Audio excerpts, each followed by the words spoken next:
G'day everyone, Jason Haines here once again, McGrath Riverina with another edition of the Haines Report, your weekly look at rural property and what has been happening right across the Riverina.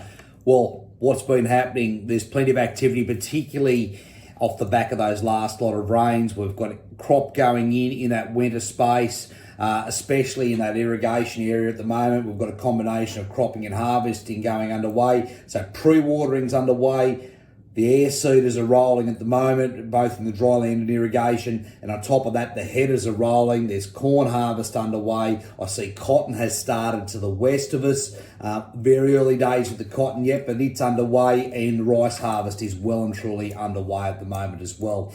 So a busy time throughout the Riverina, and great to see that rain this last week and the confidence builder that has had both in the livestock industries and with people looking to put dry land crop in. So a great start to autumn. You couldn't have asked for a better start in the Riverina, and certainly things are getting well underway. All right, let's talk agriculture. Why is agriculture the place to invest in? We've seen the rise in property prices, but what's underpinning our market in the Australian environment? Well, let's start off with how big it is.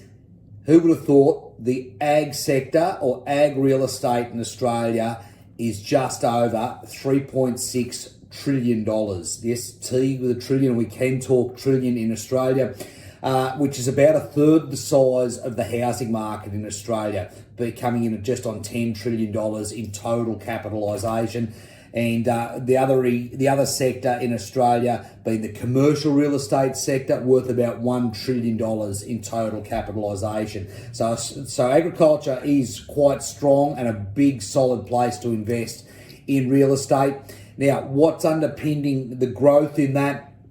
Well, quite simply, there's more people to feed. Since the 60s, in fact, the total world population per hectare has increased. It's doubled almost since the 60s to where we are now. And we sit at around a number of 5.6 people per arable hectare worldwide. So that number's increasing. On top of that, we follow the states, we're getting a bit bigger. Our calorie intake has increased.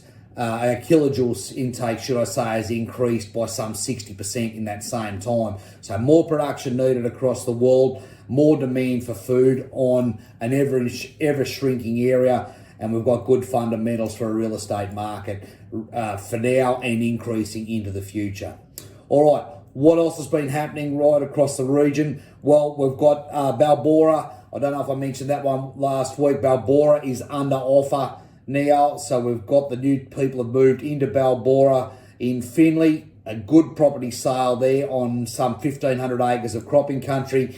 Again, that's an irrigation space where that increased confidence is, and we're going to see that run into a cropping rotation and possibly cotton in the future at Balbora. So that one's under offer. New to the market this week, we've got a couple of new listings, a little citrus orchard, as I've mentioned, with some potential for some upside close to Leeton, and we'll see more on that in the next week. Selby, we'll also see that one launched next week, some 6,600 acres up at Rankin Springs, a lot of biodiversity credits. There's a new market in this space, and there's a lot more to be said there. But the flagship this week remains Pleasant Valley, 3,380 acres. Again, we're talking biodiversity credits, we're talking arable country, we're talking grazing country, we're talking a gravel quarry there. A lot packed into one small farm of 3,380 acres. 2.3 million, we've got it locked in, and there's a lot to offer there. We're going to commence cropping on this one, but it's not too late to jump in and put a crop of your choice onto Pleasant Valley. Ready to do a deal on this property. Also, Park Corrawong, again here at Narandra, 430 acres, a beautiful little block, that one. And again, it's been ploughed up and you've got the opportunity to put your own crop in there. It's listed at $1.2 million there, but throw me an offer. The vendors are ready to talk. So Park Corrawong right here, just outside of Narandra, it will make a great starter block for somebody that wants to live in Narandra and just have the start of their operation just out of town. So a beautiful block there and a great opportunity. Now, as always, if you'd like any more information on anything we've spoken about, give me a call, 0488 594 450. We are doing plenty of appraisals at the moment, so give me a call. We're only too happy to provide this service for our clients. We'll catch up again next week. Cheers.